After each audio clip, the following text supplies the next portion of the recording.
अवधूत चिंतन श्री गुरुदेव दत्त. श्री स्वामी समर्थ. जय जय स्वामी समर्थ. नमस्कार प्रेमळ स्वामी भक्त हो. तुमचा आपल्या महाराजांच्या भक्तिमार्ग एक मार्ग स्वामी सेवेचा या यूट्यूब चॅनलवर मनापासून स्वागत. जगी जन्म मृत्यू असे खेळ ज्यांचा, नको घाबरू तू असे बाळ त्यांचा. भक्तांनो, आपल्या सर्वांना तर माहीतच आहे की जन्म आणि मृत्यू हा फेरा कुणाला चुकलेला नाही. जो जन्मास आलेला आहे त्याचा मृत्यू तर अटळ आहे. परंतु काही वेळा असे काही चमत्कार होतात की अगदी मृत्यू समोर असतो, परंतु जर आपल्यावरती स्वामींची कृपा असेल, आपल्यासोबत स्वामी असतील, तर आपल्याला तो मृत्यू देखील टाळता येऊ शकतो. तर त्यासाठी पण आपण स्वामींच्या सेवेत असलं पाहिजे. स्वामींची अगदी निस्वार्थ भावनेने सेवा केली पाहिजे. परंतु अशा वेळेस आपल्याला काही सुचत नाही.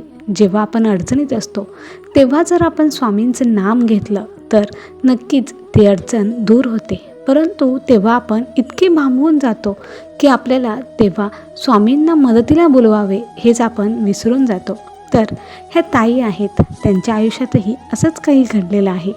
अगदी मृत्यूच्या दारात असलेली त्यांची जवळची व्यक्ती ही नक्कीच मृत्यूला कवटाळून गेली की त्याने मृत्यूवर मात केला. आणि जर त्याने मात केला तर तो कशा प्रकारे केला, स्वामींनी त्यांना कशा प्रकारे सर्व काही दिलं, हे आपण आजच्या अनुभवामध्ये पाहून घेणार आहोत. म्हणून हा अनुभव शेवटपर्यंत नक्की ऐका. आणि आपल्या भक्तिमार्ग एक मार्ग स्वामी सेवेचा ह्या यूट्यूब चॅनलवर जर तुम्ही नवीन असाल तर आत्ताच सबस्क्राईब करून स्वामी भक्तांना जॉईन व्हा. स्वामी भक्तांना स्वामी भक्त जोडूया आणि प्रत्येक कुटुंब स्वामीमय करूया. श्री स्वामी समर्थ. जय जय स्वामी समर्थ. तर भक्तांनो, हा अनुभव आपल्याला रंजनाताई यांनी सांगितलेला आहे. ताई म्हणतात की सर्वप्रथम सर्व भक्तांना श्री स्वामी समर्थ. मी लहानपणापासून स्वामींच्या सेवेत नव्हते, म्हणजे स्वामी कोण हे मला माहीतच नव्हतं. आमच्या इकडे स्वामींबद्दल कोणालाच काहीच माहीत नव्हतं. माझं लग्न हे लवकर झालं. आत्ता माझे वय हे 45 ते 50च्या दरम्यान आहे. मला एकच मुलगी आहे. लग्न झाले आणि 3 महिन्यानंतरच माझे मिस्टर एका ॲक्सिडेंटमध्ये गेले. तेव्हा मी 1 महिन्याचे प्रेग्नंट होते.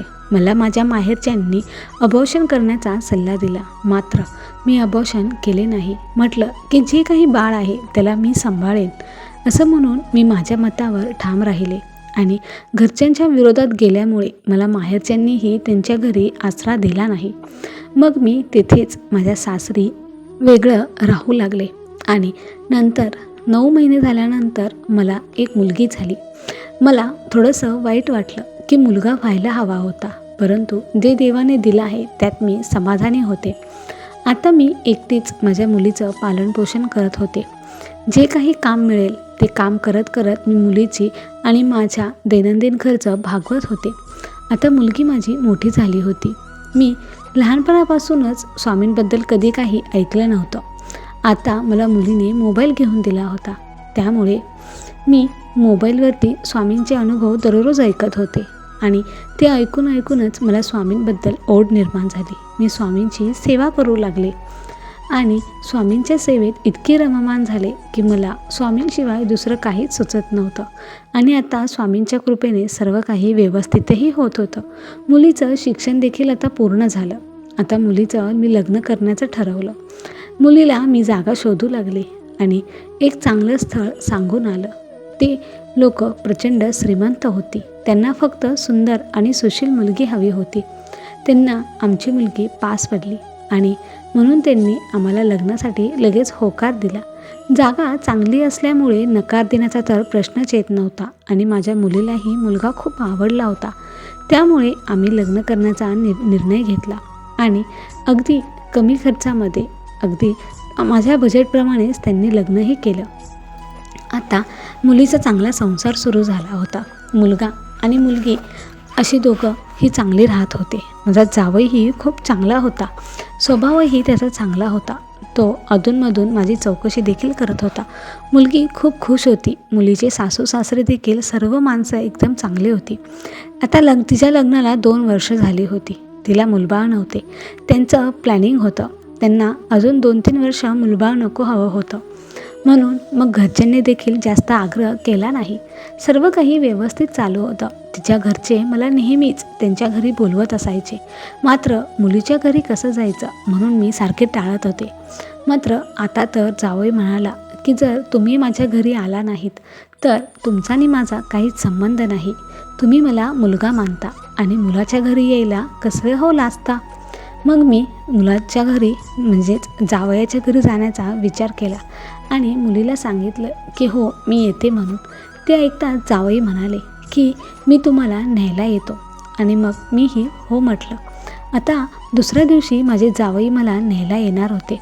मी सर्व काही आवराआवर करून ठेवली होती. माझी मुलगी माझ्यापासून 70 ते 80 किलोमीटर लांब होती आणि मग माझे जावई सकाळी लवकरच तेथून निघाले होते मला आणायला आणि मी घरी सर्व काही आवरून ठेवलं होतं. मी एकटीच असल्यामुळे मला जास्त काही आवरायचं नव्हतं. पण मात्र काय झालं की तो दिवसच वाईट असेल.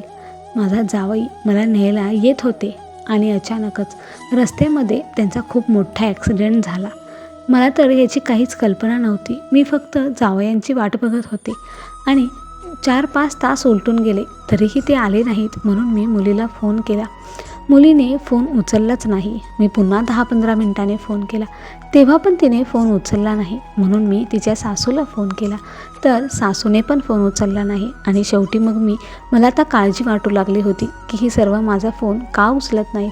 म्हणून मी तिच्या सासऱ्यांना फोन केला तर तिकडून त्यांनी सांगितलं की अहो ताई, विलासचा येतानाच ॲक्सिडेंट झाला आहे आणि ते आता ICUमध्ये आहेत. डॉक्टरांनी त्यांची कोणत्याच प्रकारे गॅरंटी दिलेली नाही. त्याच्या हातापायाला खूपच लागलेले आहे आणि छातीतल्या बरगड्यात देखील काचा घुसल्या आहेत. पुढून ट्रक आल्यामुळे त्या ट्रकने त्याला धडक दिली आणि गाडीचा तर पूर्णपणे चाकाचूरच झाला. मग हे ऐकून माझ्या तर पायाखालची जमीनच सरकली. काय करावे मला काहीच समजत नव्हते. मी तशीच तडक हॉस्पिटलला जायला निघाले आणि 2-3 तासाचा प्रवास केल्यानंतर मी त्या हॉस्पिटलमध्ये पोचले. मला बघून मुलीला तर रडू आवरेनाच. तिने तर मला मिठी मारूनच खूप रडायला लागली. तिची सासू देखील तिथेच होती आणि आता मलाच खूप अपराधासारखं वाटू लागलं होतं. कारण जावई मला न्यायला येत होते आणि रस्त्यातच त्यांचा ॲक्सिडेंट झाला. मला तर काय बोलावे हे देखील सुचत नव्हते. कारण मनोमन मीच अपराधी आहे असं मला वाटत होतं. ही भावना काही केल्या मनातून जातच नव्हती. मग तेवढ्यात तिथे डॉक्टर आले आणि डॉक्टरांनी सांगितलं की तुमच्या पेशंटचं काहीच सांगता येत नाही. त्यांचे वाचण्याचे चान्सेस खूपच कमी आहेत. तुम्ही जी काही फॉर्मॅलिटी आहे ते सर्व काही करून घ्या. आणि हे असं सांगितल्यानंतर मला तर काहीच समजेना. मी तशीच घरी जायला निघाले. माझी मुलगी म्हणाली की अगं आई, इथे तुझी गरज आहे आणि तू घरी जातेस, काय म्हणतील माझे सासू सासरे.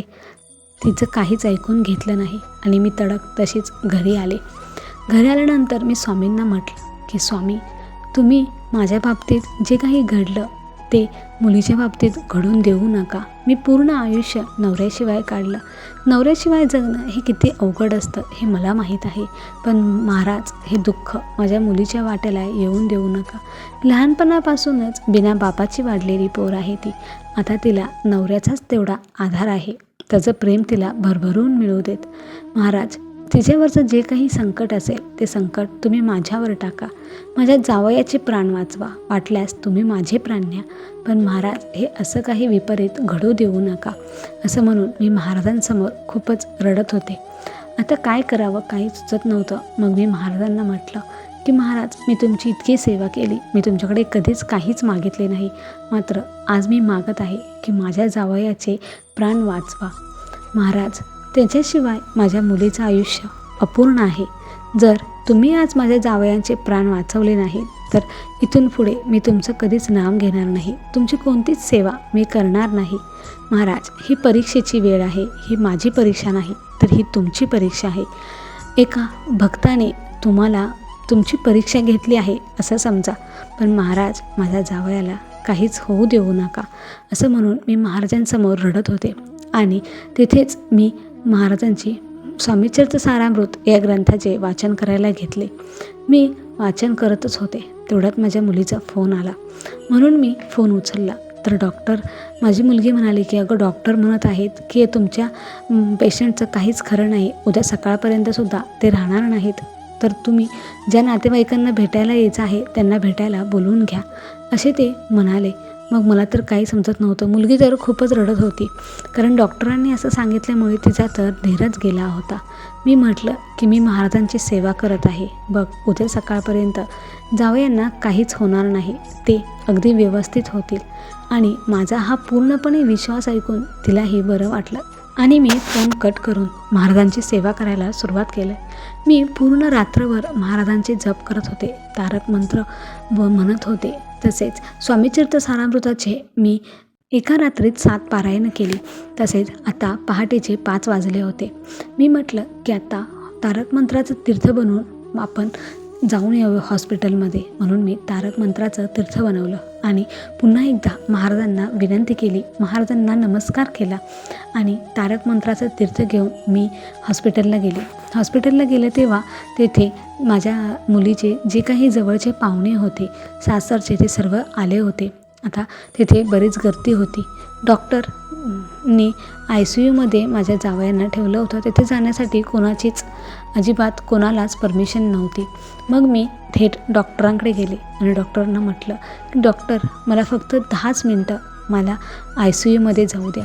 तर डॉक्टर म्हणाले की नाही, ICUमध्ये पेशंटला लगेच इन्फेक्शन होऊ शकतं, त्यामुळे आम्ही कोणालाही ICUमध्ये सोडत नाही आणि तुमच्या पेशंटची तब्येत तर खूपच नाजूक आहे, त्यामुळे तुम्हाला ICUमध्ये जाता येणार नाही.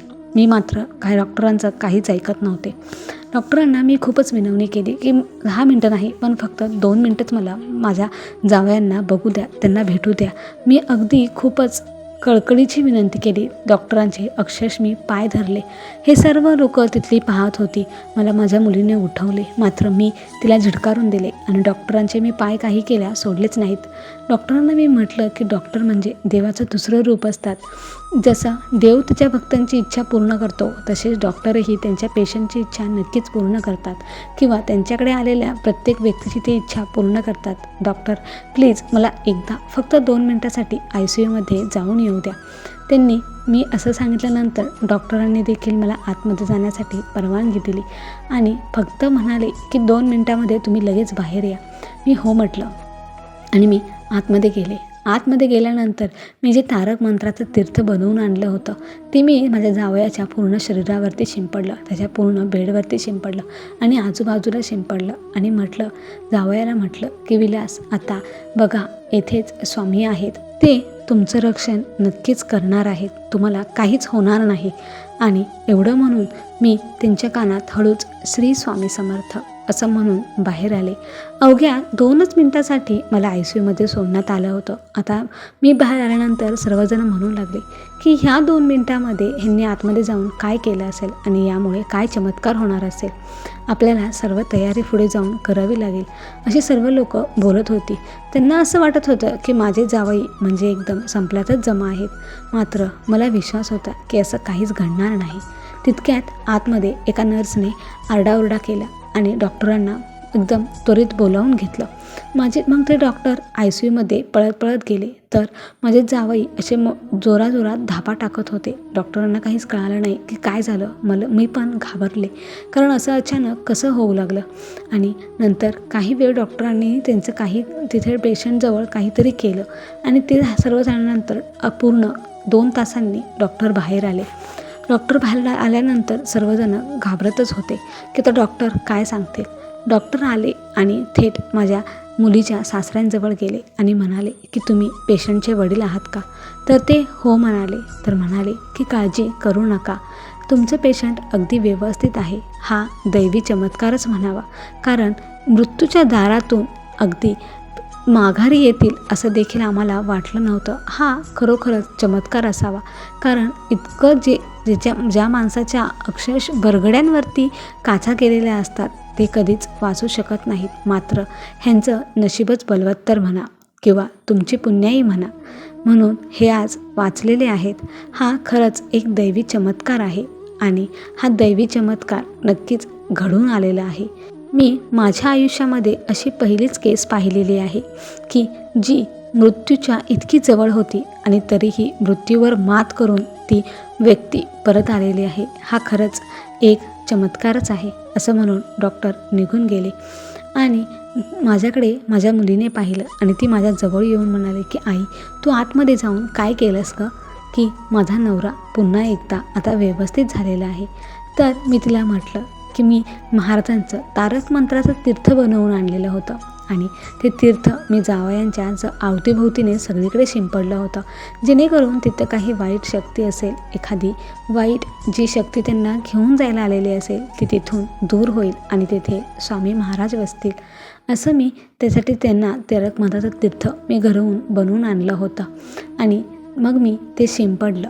बाकी या व्यतिरिक्त मी काहीच केलं नाही. जे काही केलं ते महाराजांनी केलेलं आहे. श्री स्वामी समर्थ. तर भक्तांनो, हा असा माझा अनुभव होता. हा अनुभव तुम्हाला कसा वाटला हे आम्हाला कमेंट करून नक्की कळवा. संपूर्ण अनुभव ऐकल्याबद्दल धन्यवाद. श्री स्वामी समर्थ. तर भक्तांनो, रंजनाताईंचा हा अनुभव ऐकताना अक्षरशः डोळ्यात पाणी आलेले आहे. खरंच ह्या अनुभवातून हे सिद्ध होते की जन्म आणि मृत्यू हे प्रत्येक मनुष्याच्या जीवनात अटळ आहे, मात्र हा सर्व खेळ स्वामींच्या हातात आहे. श्री स्वामी समर्थ. भक्तांनो, तुम्हाला या रंजनाताईंचा अनुभव कसा वाटला हे कमेंट करून नक्की सांगा आणि व्हिडिओ आवडला असेल तर लाईक करा, शेअर करा आणि असेच अनुभव ऐकण्यासाठी आपल्या भक्तिमार्ग एक मार्ग स्वामी सेवेचा या यूट्यूब चॅनलवर नवीन असाल तर आत्ताच सबस्क्राईब करून स्वामी भक्तांना जॉईन व्हा. स्वामी भक्तांना स्वामी भक्त जोडूया आणि प्रत्येक कुटुंब स्वामीमय करूया. श्री स्वामी समर्थ. जय जय स्वामी समर्थ.